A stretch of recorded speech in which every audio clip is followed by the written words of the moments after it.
Bonjour, c'est Narag avec vous. Donc aujourd'hui, je vais corriger le premier exercice de la première session 2013 chimie. Risque du magnésium brûlant. Le magnésium est un élément chimique de symbole Mg et de numéro atomique 12. En manipulant le magnésium brûlant, il se produit de la lumière blanche éblouissante qui peut de manière permanente endommager les rétines des yeux, d'où la nécessité de porter des lunettes de protection. L'eau réagit violemment avec le magnésium brûlant en produisant l'hydroxyde de magnésium et le dihydrogène, suivant l'équation donnée ci-dessous. Mg plus 2H2O donne MgOH pris deux fois plus H2. Par conséquent, l'eau ne peut pas éteindre le magnésium brûlant. Le dihydrogène produit intensifie le feu.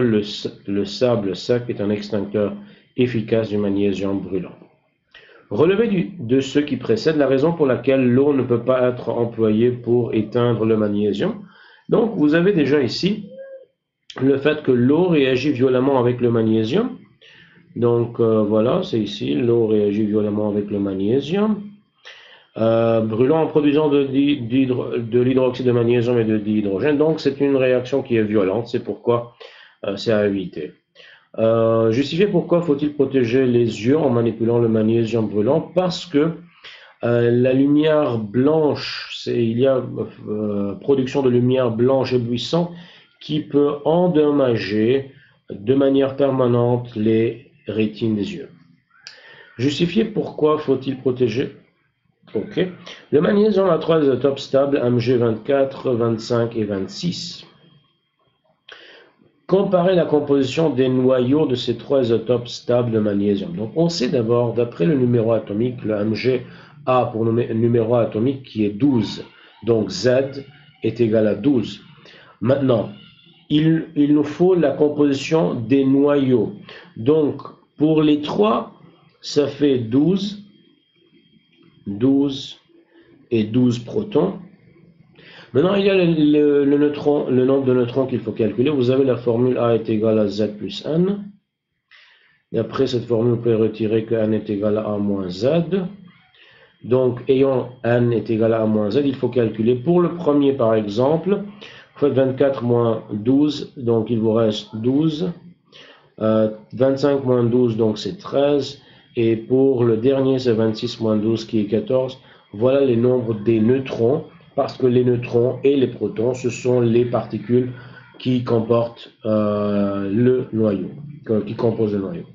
L'atome de chlore a 7 électrons de valence et 3 niveaux d'énergie occupés. Écrit la représentation de Lewis de l'atome de chlore. Donc, il y a 7 électrons de valence. Ces 7 électrons vont être répartis sur la représentation de Lewis de cette façon. Ça, c'est l'atome de chlore. Donc, vous avez 1, 2, 3, 4, 5, 6 et 7. Un premier, deuxième, troisième doublé dans l'ion avec un électron célibataire. Déterminer la charge relative du nuage électronique de l'atome de chlore. Charge relative d'un électron est moins 1. Donc, pour le chlore, d'abord, pour savoir à propos du nombre des électrons, il faut faire la configuration. Donc, vous avez que le chlore appartient au groupe 7, parce qu'il y a 7 électrons de valence, et 3 niveaux d'énergie occupés, donc c'est à la troisième période.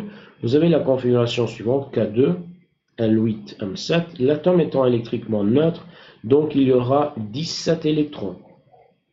17 électrons, la charge relative d'un électron, c'est 1-, donc charge totale, ça va être 17 fois 1-, donc 17-.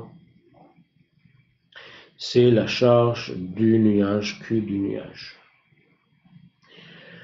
Le magnésium Mg12 appartient au groupe 2, colonne 2 du tableau périodique et possède 3 niveaux d'énergie occupés. De la même façon, donc, il y a KLM, mais sur M, il y a 2 parce que c'est colonne 2. Le magnésium réagit avec le dichlore pour former le composé chlorure de magnésium MgCl2.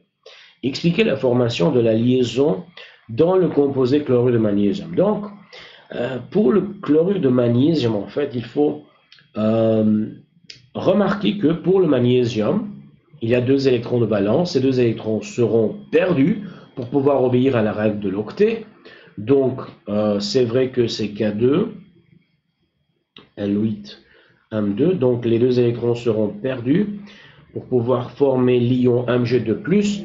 De la même façon, pour Cl, il y a 2 atomes de Cl. Chaque atome va gagner un électron perdu par Mg pour former l'ion Cl-. De cette façon, il y aura formation d'une liaison ionique entre Mg et Cl. Voilà. Une masse de 5,28 g de magnésium réagit avec l'eau selon l'équation E. Calculez le nombre de moles de magnésium qui réagit avec l'eau. Donc vous avez la masse molaire du magnésium. Vous allez juste utiliser la formule petit n est égal à petit m sur grand M. Vous faites le calcul, donc c'est 5,28 sur 24 et vous trouvez bien sûr la valeur du nombre de moles. C'est tout pour cet exercice qui est en relation avec l'atome de magnésium, un atome qui est très important, surtout le magnésium est utilisé pour lutter contre le stress en fait. On le trouve beaucoup dans le chocolat noir, mais en fait, donc je vais vous demander à s'abonner à ma chaîne de YouTube, comme ça vous allez être notifié à chaque fois que je mets d'autres vidéos ou bien je corrige d'autres sessions. Je peux encore une fois partager avec vous mes profils d'Instagram et de Facebook. Et voilà, c'est ça pour cette fois-ci, on se revoit la fois prochaine.